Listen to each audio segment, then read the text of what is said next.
উনি ওয়াজ করবে। তা আল্লাহ রাব্বুল আলামিন কার দোয়া কখন কিভাবে কবুল করবে এটা আল্লাহ রাব্বুল আলামিনই ভালো জানে। মুয়াজ্জিন সাহেব আর আমি আজ থেকে 4-5 বছর ধরে কথাবার্তা বলি সব সময়।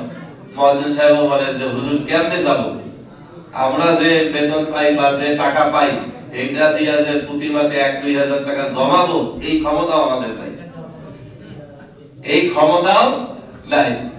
এবং মুয়াজ্জিন সাহেবের নিয়ত লাস্ট পর্যন্ত মুয়াজ্জিন সাহেবের যেটা হইছে যে টাকা জোগাড় হয় না এমন একটা ভাব, উনি কান্দাকাটি কয়েকদিন যে হুজুর আমি সারা রাত কাঁদছি, কান্দার পরে আল্লাহ যে কোনো ভাবে একটা ফয়সালা আল্লাহ রাব্বুল আলামিন উপর থেকে করছেন, যার কারণে মুয়াজ্জিন সাহেবও যাইতে পারতেছে। সেইজন্য আপনাদের কাছে দোয়া থাকবে। মুয়াজ্জিন সাহেবকে এখন বলবো আপনি সবার কাছে একটু দোয়া চাইবেন।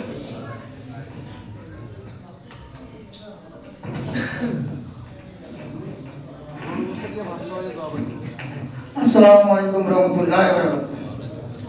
কোনো কিছু কারো ফয়সালা হবে না আল্লাহ পাকের পক্ষ থেকে না হবে। ফয়সালা করতে গেলে আল্লাহর কাছে চাইতে হবে, কাঁদিতে হবে। উমরাই করেন, মুলহাজি করেন, আপনার আমার কোনো ক্ষমতা নেই, ক্ষমতা উপর আল্লাহ।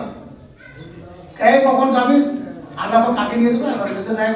আল্লাহ পাকের রহমত আপনাদের দোয়া আকবার করবে, আল্লাহ পাক আমাদের কবুল করে এবং হুজুরদের কবুল করে সহিষ্ণুভাবে যায়।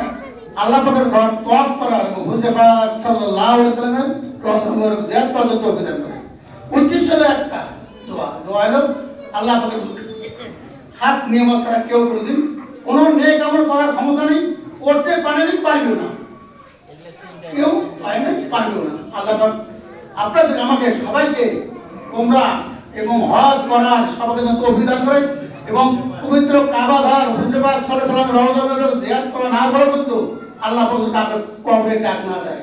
আল্লাহ পাক আমাদের সবাইকে উমরা এবং হজ করার তৌফিক দান করেন। এবার আমার বক্তব্য শেষ করছি।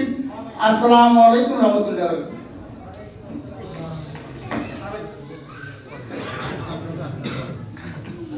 ইনশাআল্লাহ এখন দোয়া করব সবার জন্য, ইনশাআল্লাহ দোয়া হবে। এখানে অনেকে অনেক কারণে দোয়া চেয়েছে, সারা রমজান মাস অনেক